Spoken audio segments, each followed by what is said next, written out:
es la segunda parte de la entrevista que estamos sosteniendo con Carlos Lescano. Es periodista, es gestor cultural, entre otras tantas cosas que estuvimos hablando en el primer programa y que ahora vamos a seguir, empezando con lo que terminamos, que es un poco con la educación, ¿no? Con algo que define también a Carlos, que es una persona que va en busca del conocimiento, que quiere saber. Hay un dato, Carlos, que nos remonta a tu tierna infancia, que es cuando eras chico formaste parte de una experiencia pedagógica en matemática innovadora, que era que junto a algunos compañeros de la escuela iban a la universidad a dar clase de matemática a los docentes. Sí, claro, era en 1970, 71, hubo un programa nacional de matemáticas y teníamos una maestra llamada Elena Coté, que murió hace unos años, que una maestra central para mi vida, ella, porque me enseñó matemática de una manera diferente. Era la primera vez que se hablaba de conjuntos, de los diagramas de Venn y de las tabletas, y entonces nosotros aprendíamos, éramos muy chiquitos, primero y segundo grado, y en primer grado, ponele, habrá sido en mayo, abril, empezamos a ir al Chaco, a la universidad, a dar clase a los profesores.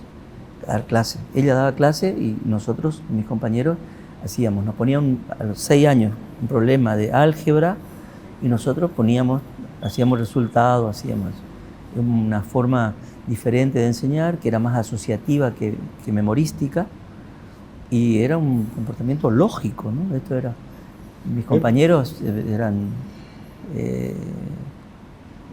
me volví a encontrar con algunos de ellos hace un tiempo y nos emocionamos mucho. Irene Lucero, que ahora es profesora de física, muy importante.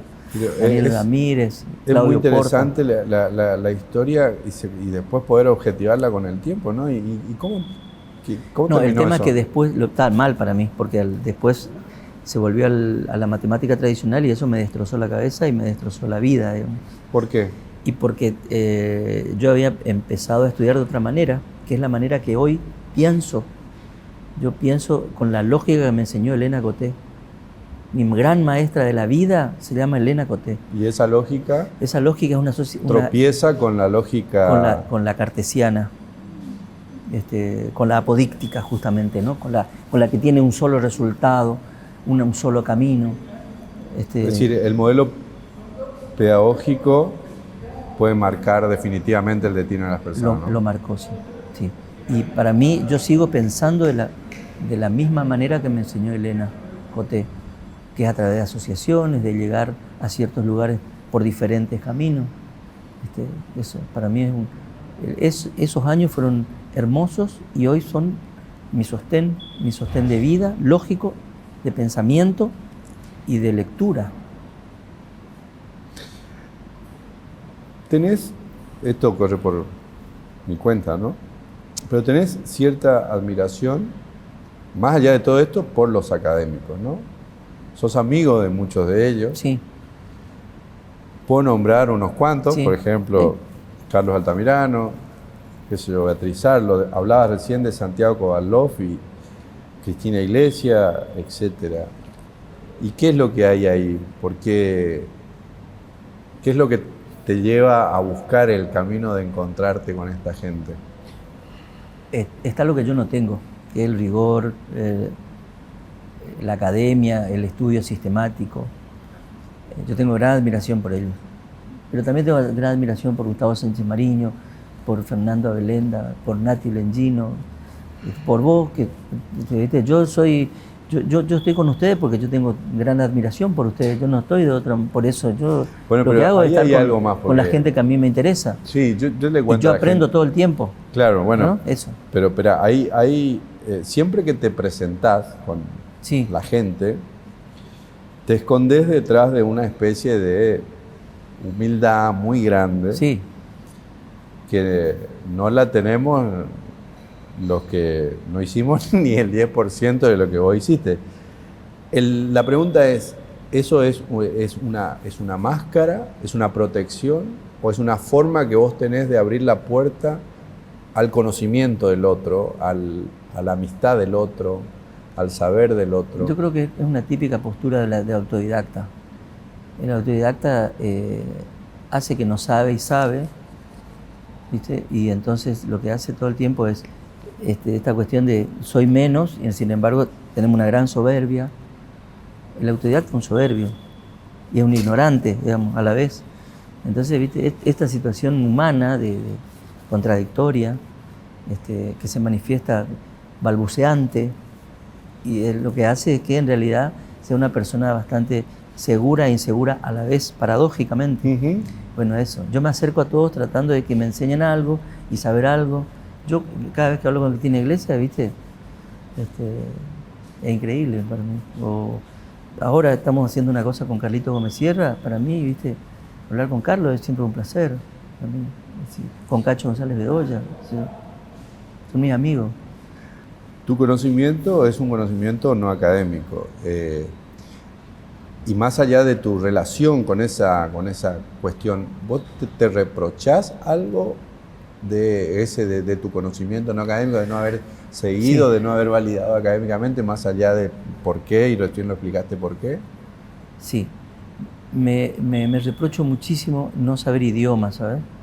Para mí es una gran pobreza no saber idiomas, porque no puedo acceder a textos, no puedo, hice un enorme esfuerzo por hacerlo. Claro. Pero no tengo el rigor para hacerlo. Eso me arrepiento mucho. De todas maneras, vos tenés algo que no tienen mucho, que es el conocimiento muy variado, en algunos de ellos muy profundo. ¿Y cómo vos categorizarías ese saber, tu propio saber? ¿Qué es? Un embolleré.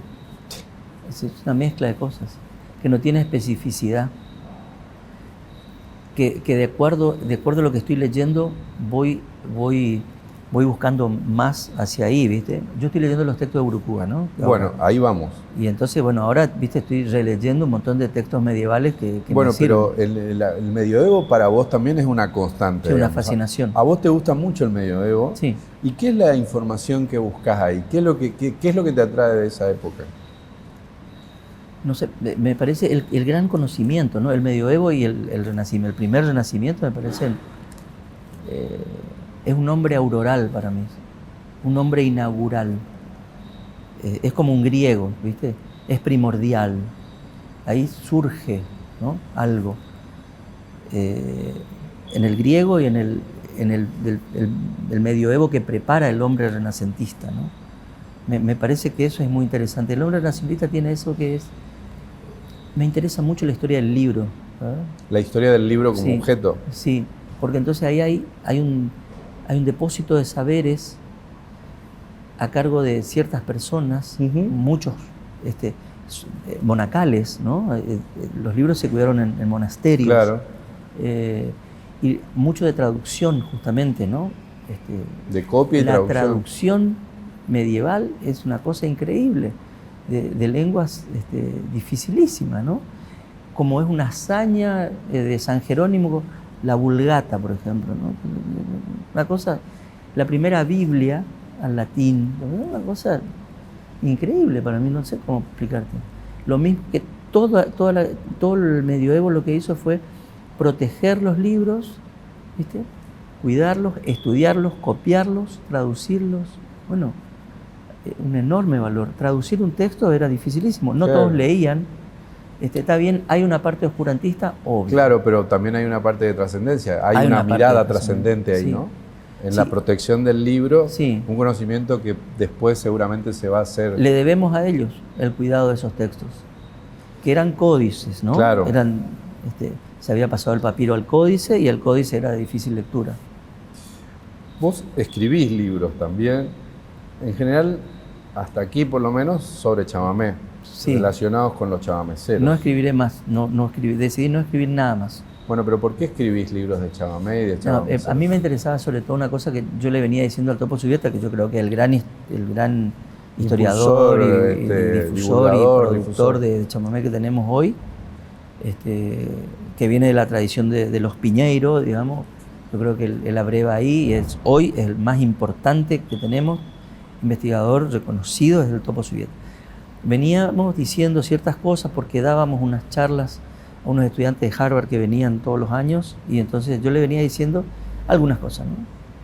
Entonces me dijo, bueno, déjate joder, vamos a escribir esto que vos estás diciendo, que está bien. Entonces escribimos Industria del Chamamé. Y bueno, y ahí escribimos después un libro de Nini, que Nini fue nuestro gran amigo, con el que yo hice muchas cosas. Y después uno de las hermanas Vera, que para mí son centrales en la historia del chamamé. Son realmente importantes. ¿Y qué ves en el chamamé hoy? ¿Qué hay en el chamamé hoy?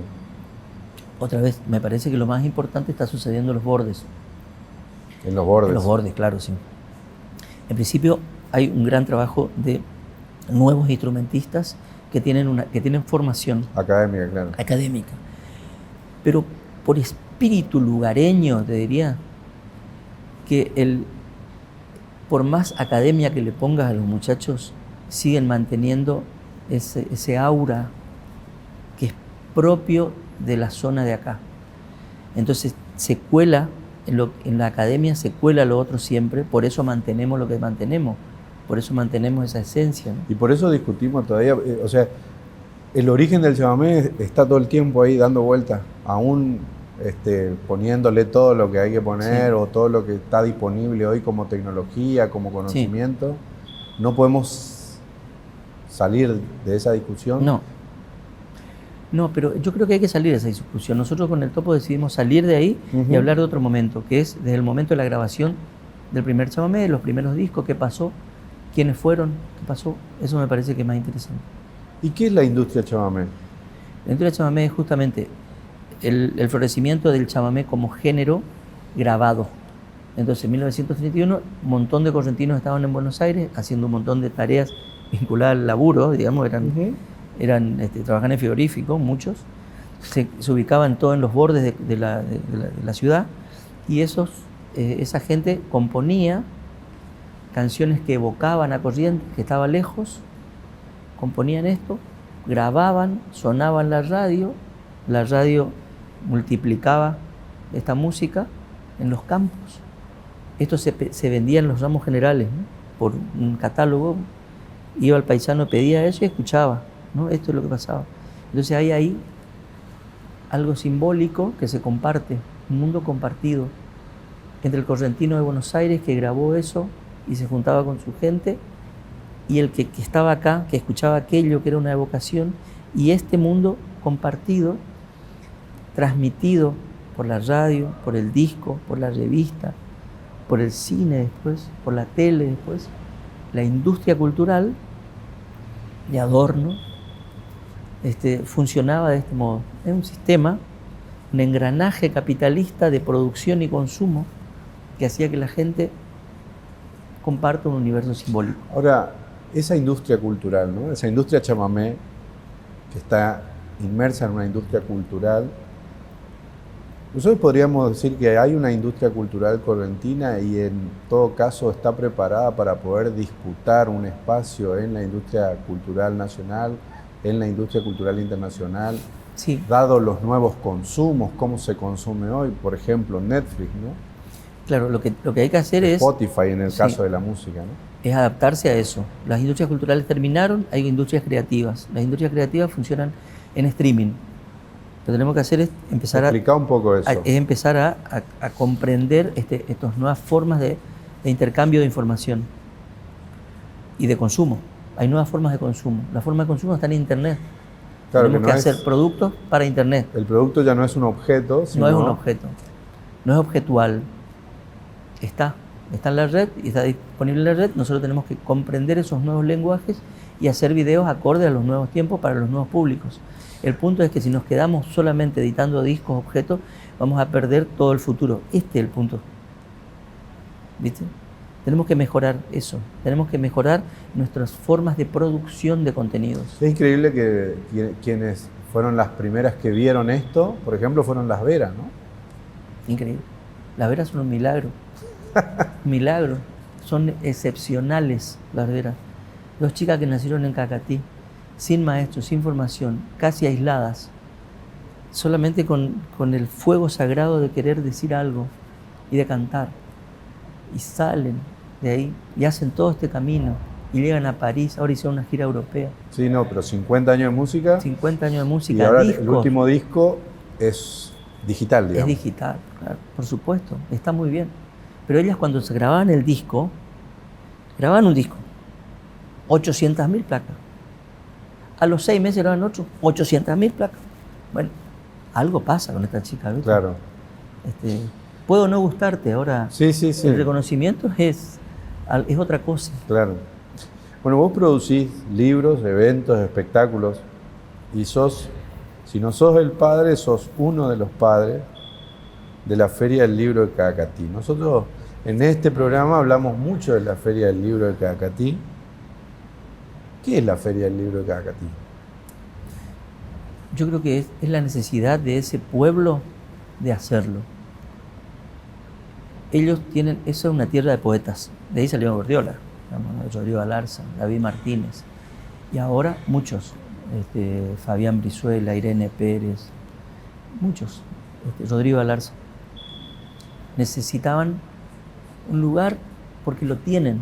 El punto es que esa biblioteca siempre funcionó como un lugar de intercambio de saberes. Y se juntaban, hacían charlas, daban talleres de pintura, de poesía. Cuando estuvo cerrada la biblioteca, seguían haciendo los talleres en la plaza, hay fotos. Y hay una necesidad. Entonces cuando vos trasladás eso a una escala un poquito más grande, sucede el milagro de que hay gente que viene de los parajes, que consigue un colectivo, una chata, viene, participa en las charlas y se va de vuelta. ¿Pero qué ocurre en la Feria de Caacatí? Ocurren más cosas que eso. Sí, ocurren milagros, digamos, porque ahí viene gente entrañable. Vos has estado ahí, escribiste esa crónica sobre una feria y, no sé, sucede el milagro de la conversación, capaz. Que la conversación sea no solo un intercambio de información, sino un intercambio de lo más profundo que tenemos. Y claro, y que excede la venta del ejemplar también, ¿no? Excede la venta del ejemplar largamente. Es la conversación con el autor se detiene. Esto que está cerquita, yo creo, está cercano. Sí. ¿Viste? Cito siempre, escribí un montón de temas vinculados a los apuros contemporáneos. Vivimos en tiempos de prisas y necesitamos tiempos de pausa, de detenerse, de demorarse en la contemplación, en la conversación. Esto lo dice Byung-Chul Han citando a Heidegger en realidad, ¿no? Ahí también es tuyo esto, ¿no? La escritura y no otra manifestación es todavía o sigue siendo el lugar del pensamiento. Totalmente de acuerdo, convencido de eso. Por esto, porque la escritura y el pensamiento necesita demorarse en ciertas lógicas, en ciertas explicaciones, en ciertas discusiones. La discusión es esencial al pensamiento. Vos decís que escribís cuando hay una necesidad, cuando hay algo que no está. Ahora, ¿todavía se puede escribir algo que no está? ¿Es posible pensar eso aún hoy a la altura de la semiosis infinita, donde parece que ya todo está dicho, todo está escrito? Sí, y mucho más desde estos lugares. En estos lugares queda mucho por decir. ¿Qué serían estos lugares? Acá, Corrientes. ¿Por qué? Nosotros vivimos en Santa Ana, vos y yo vivimos en Santa Ana. Queda mucho por decir acá. Nosotros tenemos todo para decir acá. Todo de todo. Tenemos, por ejemplo, en lo que yo hago específicamente, tengo muchas entrevistas por hacer, tengo un montón de gente por descubrir. Hay gente por descubrir. Hoy hablábamos de a quién entrevistar. Es un poco complicado porque también nos ponemos... queremos descubrir algo, ¿no? Pero yo creo que está todo por descubrir. Lo importante está en el futuro, no está en el pasado. Bueno, pero no te adelantes. El pasado es otra cosa. Vos solés decir también, y con cierta amargura supongo, porque compartimos esa mirada, que la política no lee. Ni no lee. Es decir, la política vendría a ser los políticos, ¿no? ¿Qué pasa cuando la política, los políticos no leen? Tenemos lo que tenemos, que es,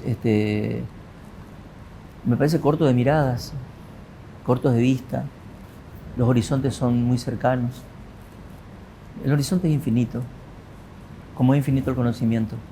Si nosotros quedamos con lo establecido, estamos condenados a repetirlo. No hay otra forma. Entonces, y para esto hace falta la crítica, no la polémica. La polémica es la finta, es discutir, es una cuestión verbal de quién gana. ¿Forma parte de esto? Sí. Ahora, lo importante es la crítica. La crítica es aquello que cuestiona un orden establecido con argumentos. ¿Sí? ¿Hay un orden? Sí, yo lo cuestiono el orden, con estos argumentos. Y eso establecen verdades. La disputa crítica es la que establece verdades y nuevas verdades. Pero claro, porque no leen, tampoco consumen otro tipo de arte, parece, o hay como una... Y no suelen estar en el teatro, claro, no suelen estar en las exposiciones, no suelen estar en las presentaciones de libros, tampoco suelen colaborar para ciertos eventos. Claro, no les interesa, digamos. No mucho. ¿No? A propósito de esto, ¿cómo estás viendo la provincia? Con preocupación, porque nosotros hablamos mucho de esto con vos justamente, ¿no? La provincia tiene altos índices de pobreza y eso es muy preocupante, ¿no? Me parece que ahí hay un punto que algo tenemos que hacer. Claro, pero entre otras cosas tampoco, por eso te decía, no te adelantes, no superamos la discusión, la tensión entre el porvenir y la sociedad conservadora, es decir, el pasado nos tironea todo el tiempo, no nos permite... Sí. La sociedad conservadora, la clave que tienen es que el pasado está en el futuro. Repite. Esto no... y por eso, para salir de esto, lo que hace falta es la polémica. Que la gente discuta. Que falta la cuestión, para decirlo en términos de ciencia política, la cuestión agonal de la política. Sin embargo, nosotros hacemos como una valoración muy, muy positiva del consenso, ¿no? Claro, el consenso, el problema del consenso es el hiperconsenso. Claro. Esto, ¿no? Es decir, la sociedad del hiperconsenso es una sociedad que está condenada a repetirse. Esto escribe Chantal Mouffe en un libro extraordinario sobre los consensos, justamente, ¿no? ¿Por qué nos cuesta el futuro a nosotros? Porque tenemos una matriz conservadora. Nuestra matriz es conservadora. Tenemos un apego y un énfasis hacia lo pasado. Recién te escuché decir, pero te escucho siempre decir esto, ¿no? Esto que vivimos con muchas prisas y para apreciar la vida hacen falta a veces meter un freno y las pausas. ¿Te parece que nosotros no disfrutamos los acontecimientos porque los acontecimientos nos pasan de largo por la prisa? Yo estoy convencido que sí. Y otra vez cito a esto que a mí me encanta, el libro de Byung-Chul Han que se llama El aroma del tiempo. El aroma del tiempo, ese texto sobre todo, habla de todo esto en general, que es al tiempo de las prisas, ¿viste? Demorarse para la contemplación y disfrutar de la vida, del acontecimiento de la vida, ¿no? O de los acontecimientos. Lo que sucede y no estaba. Pero eso es posible cuando vos te demorás para disfrutarlo. En ese artículo él dice que los chinos tenían un sistema de sahumerios donde se ponían unos sahumerios, los sahumerios y las cenizas de los sahumerios eran grandes, ¿no? Dibujaban, cuando caían las cenizas, dibujaban un animal, por ejemplo. Entonces, ese sahumerio que estaba en el aire, primero quemándose y luego en las cenizas manifestado ahí, en esa habitación quedaba un aroma del tiempo. Algo. No, esto es lo que nos falta. Un aroma del tiempo. La vida es, esto también te pertenece, ¿no? La vida es caminar de revelación en revelación. Sí. ¿Qué te reveló a vos haber nacido de nuevo? Digo esto porque vos tuviste un episodio de salud, estuviste muy, muy enfermo, estuviste en coma, pero saliste y acá estás. Sí. ¿Qué te marcó eso? ¿Qué te dejó eso? Eso, justamente, es un renacer. La vida me dio una posibilidad nueva. Tuve 9 días en coma y el día 9 sentí una mano, me dijo, soy Martín, soy cura, vengo a darte una bendición. Yo me puse a llorar. Me dijo, mira, no, estás acá, despertaste, estás acá, ¿querés rezar? Sí, rezamos una Ave María y eso creo que me cambió la vida, digamos. Veo todo de diferente manera, con una pulsión vital que había perdido.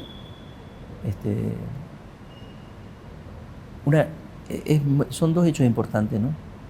Un juicio, una causa como director de información pública que me arruinó la vida, porque yo llegué a ese punto por eso, ¿no?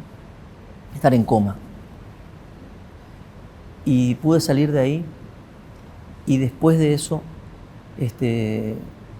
me enfrenté a la vida, fui a hacer ciertas cosas. En principio fui a decirle al fiscal que no podía pagar un abogado. Y entonces fui, una querida amiga que no la voy a nombrar, pero ella me ayudó, no podía caminar, y le dije no podía, que necesitaba un defensor oficial. Fueron 10 años de un juicio, para mí injusto, y fui sobreseído. Ahora en el 2019. Sí. Por supuesto que está apelado al Superior Tribunal de Justicia. Espero la sentencia con ansiedad. En esos 10 años, nadie en Corrientes me cerró una puerta, jamás me dejaron de saludar. Todo el mundo en Corrientes, que es chiquito, al contrario, me abrió sus puertas, su casa, su corazón, me ayudó, y yo estoy muy agradecido de eso. Son 2 acontecimientos. Uno, tremendo como injusto. El otro, que me llevó al borde de la muerte, y renacer en la dignidad de no haber hecho nada malo. Yo soy una persona honesta y todo el mundo en Corrientes sabe eso. Y eso para mí fue muy importante, afirmando en esta cuestión moral. Para mí, yo lo que enuncio, lo hago. No todos pueden sostener su moral. Yo sí puedo sostener mi moral. Estoy muy orgulloso de poder sostener lo que digo, porque está manifestado en cada acto mío. No hay un enunciado de ser de un modo y después ser de otro. De hecho, esta entrevista tardó por eso, ¿no? Sí. Por esa necesidad que tenía Carlos de validar que los otros también. Hay mucha gente muy dañina también, ¿no? Que hace mucho daño para salvar no sé qué. Pero bueno, estamos acá, Carlos. Sí, estamos acá. En el final de este programa, ¿vos sos de dar consejos? Por ejemplo, a tu... No, a nadie. ¿No? No, mira, ni a mis hijos. ¿No? No. Yo crié a mis hijos en libertad. La libertad es la libertad el mejor consejo. Que yo creo que el crecer, yo le digo siempre a mis hijos esto, crecer es una forma de ganar libertad. Nosotros los padres vamos cediendo esa libertad y ellos van ganando esa libertad.